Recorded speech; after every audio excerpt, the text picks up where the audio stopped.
It's another drippy, wet, cold day in southeast Alaska. Finally got this thing up on the lift, and I'm just going to show you underneath it. Go through this video a little slower so everyone doesn't gripe about the way I talk. So it is up. The temperature's been cycling between hot and cold quite a bit, so everything is just dripping wet. I'll just start here at the front and let you guys take a look. There's the drains for the turbos coming into the oil pan. You can see where I've added the cross members. Grinder and paint makes me the welder I ain't. You can see where it's through bolted with the mounts, and everything clears up there pretty well.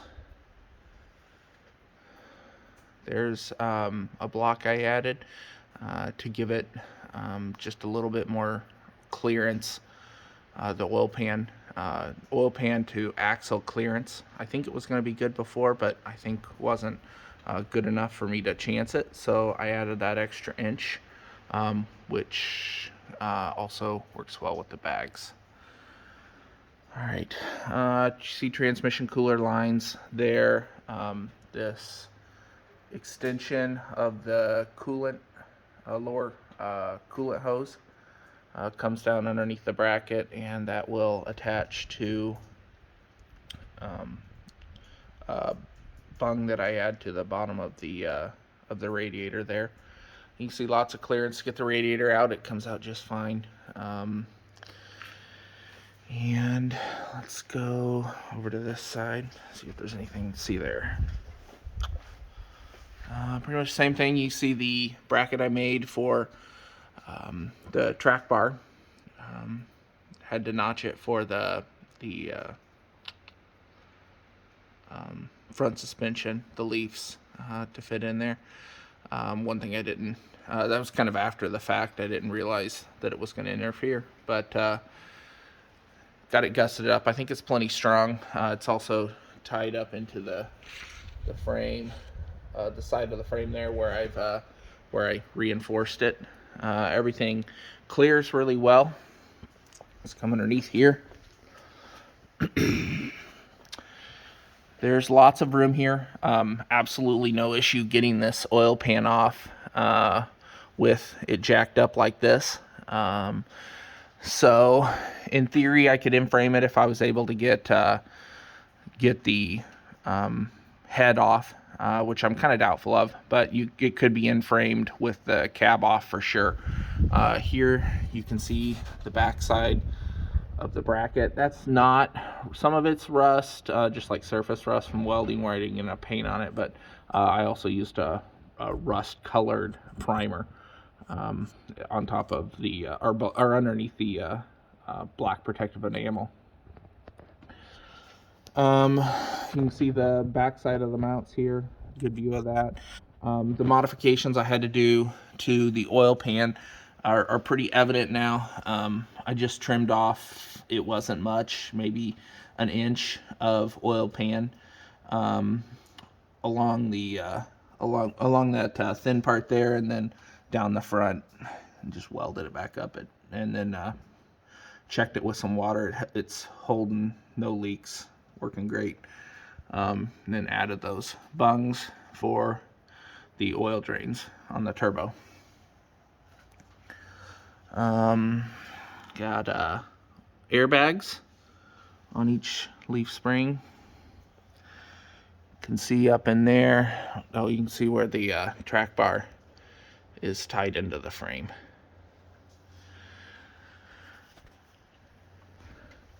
Oil cooler lines attached to the transmission, and they're gonna get tied up there and taken care of. But for now, they're just hanging. It's low on the priority list. I had to clearance the body a little where it comes, where it was right there. There's lots of clearance there now. And then on the other side here, where that engine mount or the transmission mount that forward transmission mount that's not being used comes up against the transmission tunnel, and just did a little adjustment with a hammer, and that works great. And then soundproofed over it. Got a good view of the transmission cross member here. There is just a ton of room. I'm going to try to stick the camera up here. A ton of room around the transmission. No issue there. I don't think I have enough room for a 3060. It's lots of room with this. I don't think there would be any room with that. So I'll have a whole video on what it takes to get this transmission working. Frankly, I have a plan. Some of it's theoretical, and we'll just have to see how it works. That'll be a whole video.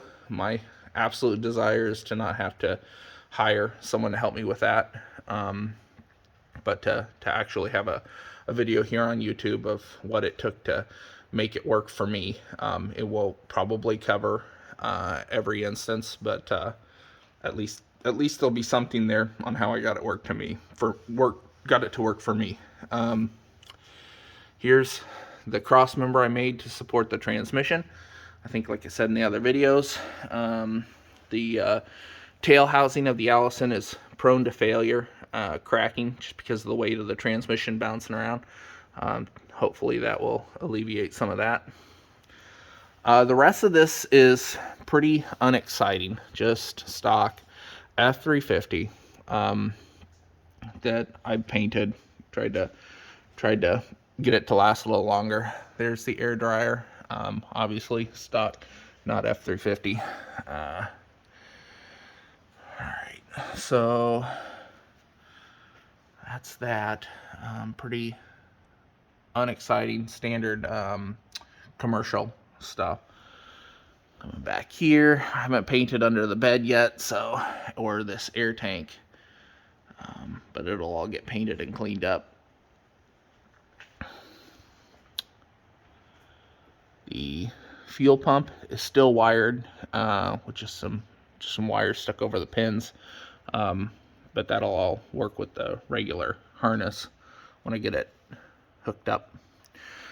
The F650 shift cable, it works fine, has no issue moving at all, but it's about 1.5 feet too long. You can see that big old loop I had to put in it. Zip ties are just temporary until I can get something more official, a bracket or something to hold that loop, or find something that's shorter. Looking at it now, it's hard to see why the stock F350, 6-liter F350 cable wouldn't work, but I'm pretty sure I measured it a while back and it didn't reach. I might try it again with the cab down and see if I can get it to work, because I don't like having all that extra cable underneath there. Just doesn't look good. Or see if there's another option, something a little longer, but little problems. I did, let's see if I can get this thing high enough. I got brake lines hooked up so that I can start moving this thing around under its own power without any drama. You can see there are some couplers there. I don't know how those will work. I don't think they're going to be an airless connection, which any bit of air that gets in there when I disconnect it is going to be a problem. But I'm thinking maybe if I pre-fill them, which is why I kind of sloped them up there, pre-fill them with some brake fluid and then snap them together, there might not be a lot of fluid that gets in there, and or a lot of air that gets in there. But we'll just have to see. If anything, it's still got to get disconnected and bled anyways when I lift the cab.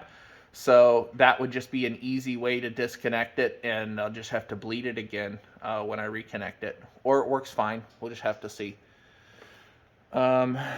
Everything's all there. Basically put it back up today to do this video, and then I'm going to drop it down and move it over to the next stall. Like I said, I've got an F250 there with this 5.4, and it blew the it blew a spark plug out. Actually blew two out, but then the insert broke on when I was trying to repair the second one, so I got to figure that one out.